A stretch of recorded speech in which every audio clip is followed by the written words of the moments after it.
Hello everyone, very quick heads up. We recorded the video you're about to watch just after Tucker Carlson's interview with Vladimir Putin, but before the announcement of Alexei Navalny's death. And I wanted to give a respectful period of time before putting it up because people would be wondering, why I wasn't commenting on what happened with Alexei Navalny.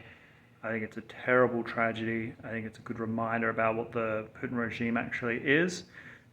So when you watch this video, it is belated, but it was for that reason. So thanks very much.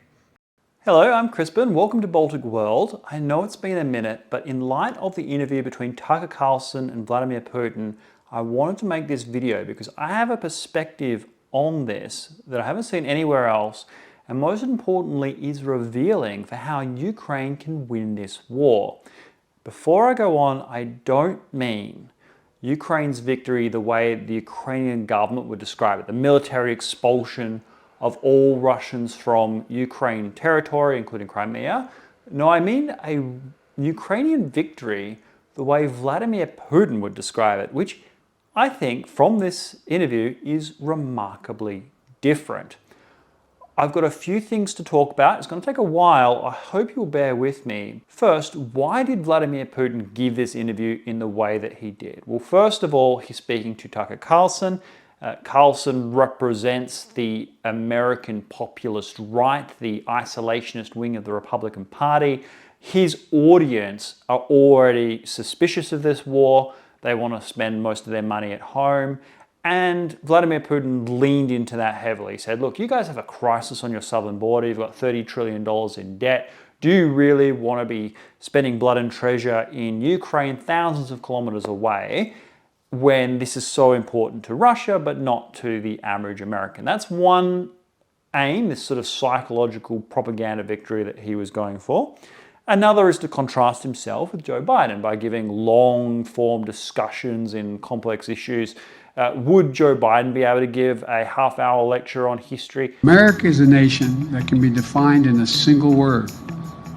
I was going to put Probably not. I think Putin knew this contrast would be drawn.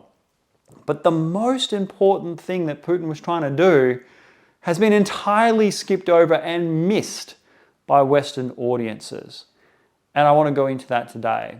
And to explain why this was missed, there is a fundamental different worldview between those in the Anglosphere, Britain, America, Australia, and Russia. In the West, we tend to look at international relations through the lens of common law. We go, yeah, these are the borders, these are international agreements, and states are multi-ethnic societies. They are body politic drawn from a wide range of people, and what unites you isn't your history, your ethnicity, your language, or even your culture, but your ideas and your common acceptance of a set of values. That is, in the case of the United States, commitment to the Constitution, freedom, individualism, liberty, equality, rule of law, pursuit of happiness, and so on. In other countries, particularly places like China, India, there's civilizational powers. They say, look, you're Han Chinese, and therefore you're part of the Han civilization.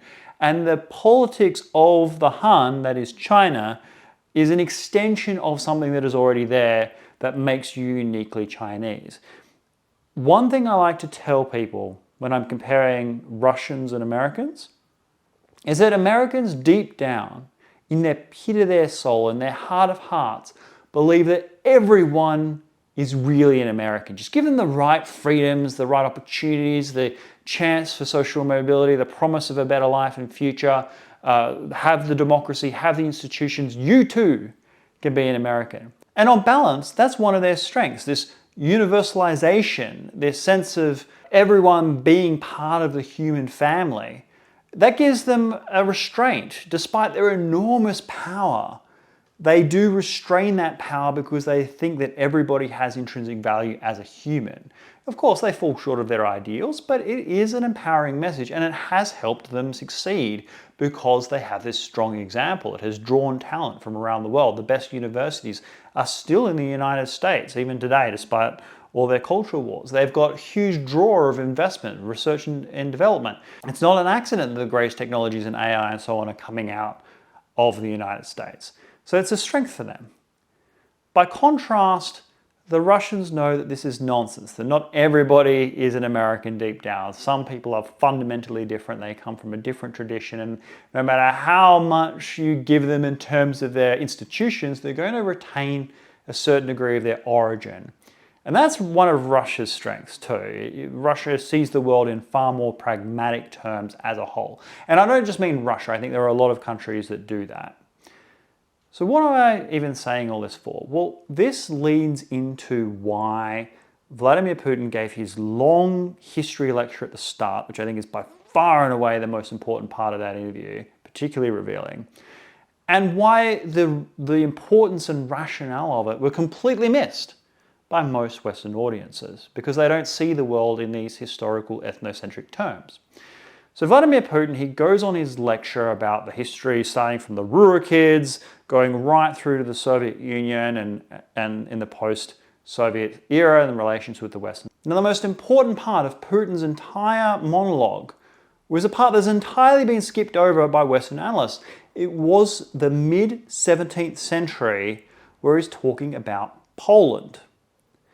Why is this so important? Why am I so confident? Well, first of all, this was the part where he was making a new argument.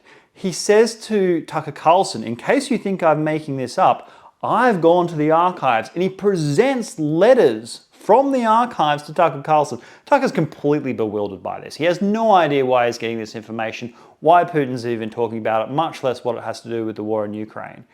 But Vladimir Putin is making the case that Ukraine is actually part of Russia, and he thinks that the main argument against it is that Ukraine is actually part of Poland. This is how Vladimir Putin is seeing this war. He doesn't see this as a war between Russia and Ukraine, or even Russia and the United States. He sees this as an extension of the wars between Russia and the Polish-Lithuania Commonwealth that's been going on for hundreds and hundreds of years. He also exposed the vulnerability of that argument, because he said, erroneously, that the Russians, his words, we would say Ruthenians, that's how they would describe themselves, Ruthenian Cossacks or Zaporizhian Cossacks, went and tried to break away from the Polish-Lithuania Commonwealth and join Russia. This is complete bunk. It is so ahistorical at every level. And I'm going to go into detail why. And why am I even arguing this case? Because it gives us our solution. Ultimately, as Putin points out, there was a political union between the Grand Duchy of Lithuania and the Polish Kingdom. Initially, it was just the monarchy. Jogaila married Jadwiga, and the two became one. They had the Grand Duke of Lithuania also concurrently but separately being the King of Poland. And Jogaila converted to Catholic Christianity, settling that religious question. Ultimately, the Lithuanians became predominantly Catholic and are still Catholic to this day. And Vladimir Putin said this union, which then later was formalized in the Polish-Lithuania Commonwealth at the Treaty of Lublin, Vladimir Putin says, well, through a process of so-called Polonization, we'll come back to that. He uses this word several times. Suspiciously, he uses this word several times.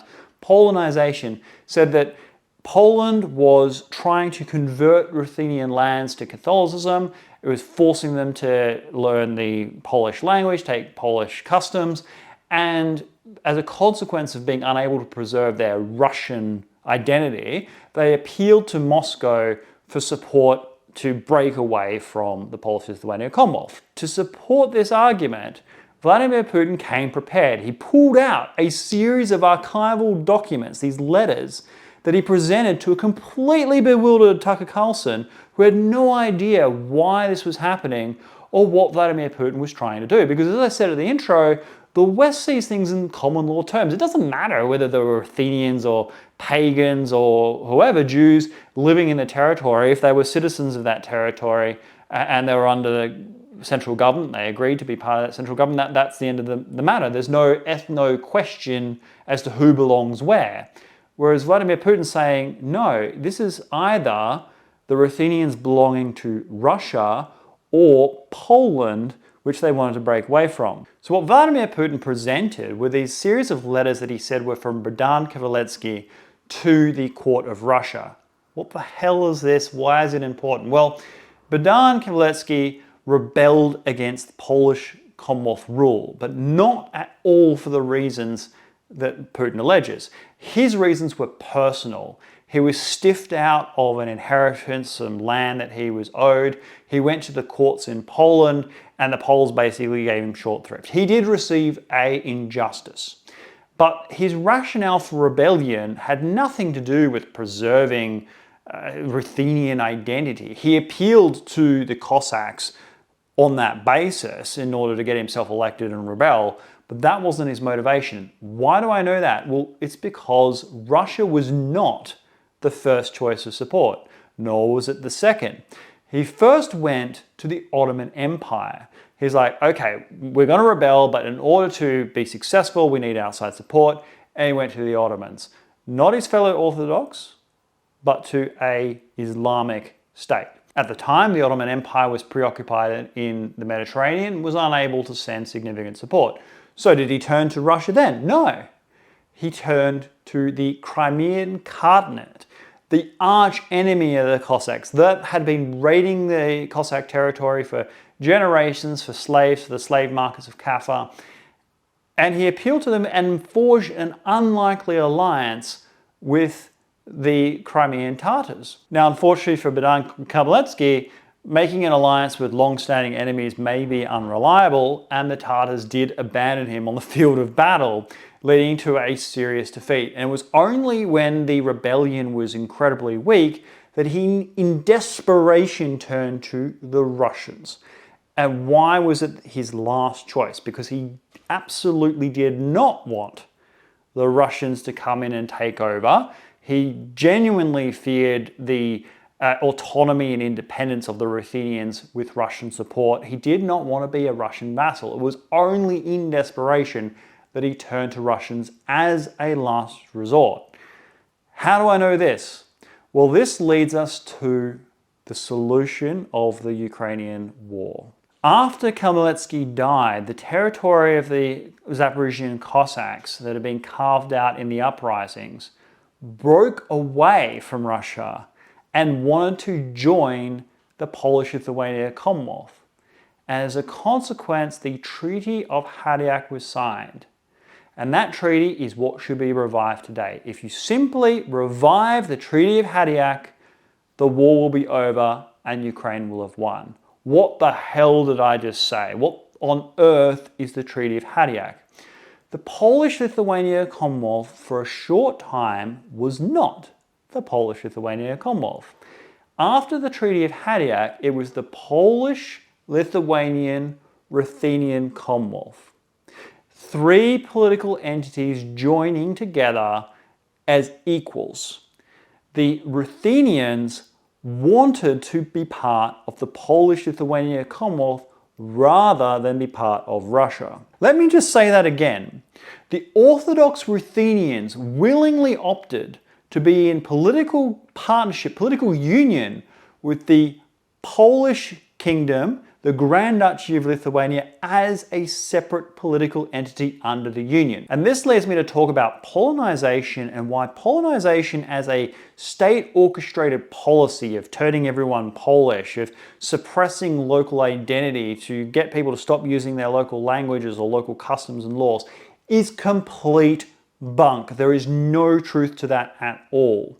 Polonization was a bottom-up cultural phenomenon. We must remember that throughout the Polish-Lithuania Commonwealth, the Grand Duke of Lithuania was a separate, although it was in one person, a separate office. It had a separate oath. The Lithuanians had their own legal code, their own army. The Polish army could not go through Lithuanian territory without permission. If they did so, they were under Lithuanian commanders. The Lithuanians raised their own taxes, they had their own courts, and their own treasury. In fact, the Lithuanian influence within the Polish-Lithuania Commonwealth was far greater than the Scottish influence is over the United Kingdom today. the Ruthenians were going to be a third and equal partner under the Treaty of Hadiak with the Poles and the Lithuanians. Enshrined in that treaty, which I will read out to you, Orthodox rights at a time when almost no religious tolerance was granted anywhere in Europe. You had the 30 Years' War over the Reformation between Catholics and Protestants all across the continent. The Catholics of Lithuania and Poland were giving Orthodox Ruthenians political enfranchisement. And this is not hyperbole. I will read out the terms of the treaty that were agreed. But Polonization was more a sense of cultural osmosis. A great analogy would be American culture today in the Anglosphere.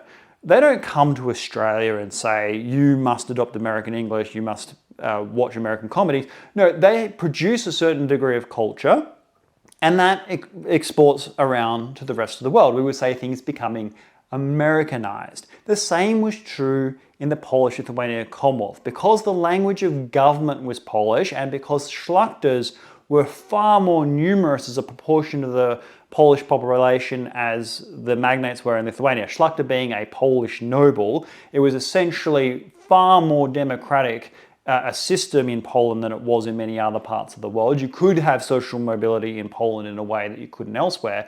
Many people simply adopted these Polish styles, these Polish customs, as a consequence of being part of this Commonwealth. There was never a state-orchestrated policy of suppression of local customs and rights. That was not the way the Polish-Lithuania Commonwealth worked, and Vladimir Putin's argument that the reason the Ruthenian Orthodox rebelled was because of Polonization is a total lie. To the contrary, under the Treaty of Hadiak, the Ruthenian Orthodox wished to join the Poles and the Lithuanians in as equal partners, and I will read you that treaty now. This Treaty of Hadiak was signed on the 16th of September 1658 between the Kingdom of Poland, the Grand Duchy of Lithuania, and the newly created Duchy of Ruthenia. The terms are as follows. 1. The Grand Principality of Ruthenia will be established. 2. It will be under the hetman or leader of the Zaporizhian host, elected for life from among candidates of the Ruthenians and acknowledged by the King of Poland. The Eastern Orthodox Church will now have a senatorial seat equal status to that of the Catholics. They will have their own army. They'll be able to print their own money. The soldiers of Poland and Lithuania were not able to go through Ruthenian lands without permission, except in extraordinary circumstances. And even in those circumstances, they would be under the command of the leader of Ruthenia, not the native Poles and Lithuanians. They were in all aspects an equal party to the Polish-Lithuania Commonwealth. And that is what needs to be restored today. And we absolutely can. If the government in Kiev, along with Poland and along with Lithuania, sat down and reconstituted the Treaty of Hadiak, there's nothing the Russian government could do about it. Ukraine doesn't actually need to join NATO or the EU to be part of it, but it would lead to the catastrophic strategic defeat of the Russian Federation because it would put into law something that had existed hundreds of years ago that Vladimir Putin is terrified of being restored. He does not want that at all. And so he's making this argument that the Western Ukrainians, they're actually part of Russia, and his main audience in all of this is to convince the Ukrainians that their Poles are not their natural friend and ally, but actually they're part of this greater Russian state. So at this point, if you haven't already, please go and watch the video we made on restoring the Polish-Lithuania Commonwealth, because I think this is something that should absolutely be done, particularly now under the terms of the Treaty of Hadiak. The actual sovereignty of these governments will remain. There'll still be a Lithuania, a Poland, and a Ukraine. We'll just colate a new parliament sort of similar to the European Parliament and have that situated somewhere outside of Poland, because I know this idea of Polonization, even though it was wrong, is still around. You might as well have it in Ukraine, which has a large population, or indeed in Lithuania, so they can feel a sense of their own identity being preserved in this tripartite arrangement. If you do this, there's nothing the Russian government can do about it, and Vladimir Putin would have sustained a permanent defeat with the Western Ukrainians being absorbed into the Polish-Lithuania orbit, a restored Polish-Lithuania Commonwealth as a political entity would mean the defeat of Russia in Ukraine. Please go check out that video. I stand by everything I said. I reject this idea of Polonization as a state-orchestrated mechanism by which Poles tried to suppress the other partners of the Commonwealth. That is not what happened. And what Vladimir Putin has done is tried to exploit that mythology in making it his part of his own propaganda. So try and resist that, because that's not the case. In fact, the Polish-Lithuania Commonwealth was the most successful political union in history, definitely competing with the United Kingdom in that regard. It had incredible innovations when it came to religious tolerance, and would mean that Ukraine could be brought into the West without being part of NATO that requires everyone to agree, and eventually we'll be part of the EU, and there's nothing that the Russian Federation can do about it. Thank you very much for watching. I'll see you next time. Goodbye.